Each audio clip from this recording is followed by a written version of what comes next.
Hi, my name is Kathy Styponias. I am a general manager in the Xbox division, and I manage the global team that brings entertainment app partners onto the Xbox Live service. So Kathy, what does the Xbox One console open up for gaming? What it opens up for gaming is basically, is sort of taking gaming to the next level with the power of the console that we bring, the power that the cloud brings, the ability to create persistent worlds, given all that the fact that you're constantly kind of connected to the cloud. The horsepower of the box itself is substantially larger, bigger. Between that and sort of, you're not only sort of defined by the horsepower of the box itself, but also the horsepower that you can actually sort of harness from the cloud. Can you talk about the horsepower compared to the Xbox 360?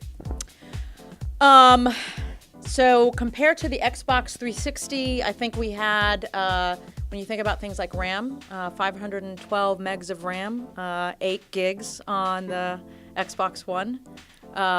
We are going to have basically half a terabyte of space and on the actual hard drive that comes with the Xbox One. Believe Xbox 360, 5 million transistors, 5 billion on the Xbox One. These are probably some of the stats you've heard earlier today. So, I mean, multiple folds. And obviously, again, not to keep harping on the cloud, but sort of really kind of harnessing the power of the cloud. I think you might have heard Mark Whitten talk about, 300,000 servers basically in terms of, what's going to be available in terms of the size of the cloud versus, I believe, 15,000 with respect to 360. Now, one of the bigger questions is what type of backwards compatibility will the Xbox One have? Well, when it comes to games and actually even to entertainment apps, there won't be backwards compatibility. Basically, this is a new modern architecture, so you have to sort of build for this new platform. But that said, hopefully the experiences that we'll be able to bring to bear both with games and entertainment will basically sort of make that a worthwhile investment, both for our partners as well as the consumer. Will Xbox Live Arcade games and games on demand be able to transfer over to Xbox One? We'll have more information later on that. How will the Kinect push things beyond what current games can do?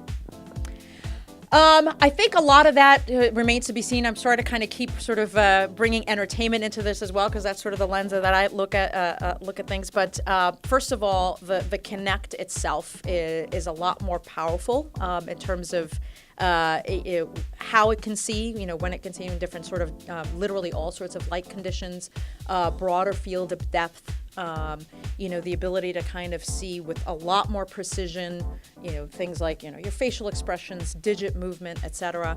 We're going to be giving our partners, both entertainment as well as gaming publishers, the ability to kind of harness that. We'll see what kind of experiences they create, right? Certainly, sort of new experiences that we've never had before. Sort of take sort of the accessibility, I think, of games and entertainment as it relates to natural user interface to a completely different level. Now, the first Kinect, you needed a lot of room for it to read you. Has that been improved in the new Kinect? Yes, I believe it has, right? As far as again, sort of broader depth, we've sort of designed it. Some of the feedback that we had gotten, it was, hard for, sort of in terms of to see children. And so now sort of in terms of the depth perception that it has, as well as the field, sort of the range of the field that you can actually see, it makes that a lot easier for it to sort of see kids, as well as just more people, generally speaking, right? You see as many as 6 people sort of playing it at any one time. So 6 people in a family, the Kinect will be able to track all of them and their preferences? More about that in E3. How does the new Xbox One controller open up new with gameplay, like the new controller? More of that at E3. Okay. How is Smart Glass being advanced to work with the new console? So one of the things about Xbox One and Smart Glass was that Smart Glass was basically envisioned to be one of the sort of the premier sort of second screen experience as far as the Xbox One is concerned. So part of what will come along with that is the ability to have greater control experiences in terms of things like being able to turn your, not only the Xbox on, but turning on your TV set, sort of controlling your Blu-ray experience.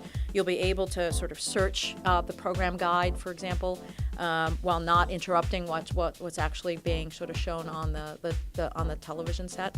And it'll also be a lot more seamless in terms of the sort of the connection that it has, when it's sort of as soon as it knows that there's a smart glass application that's been lit up in the room.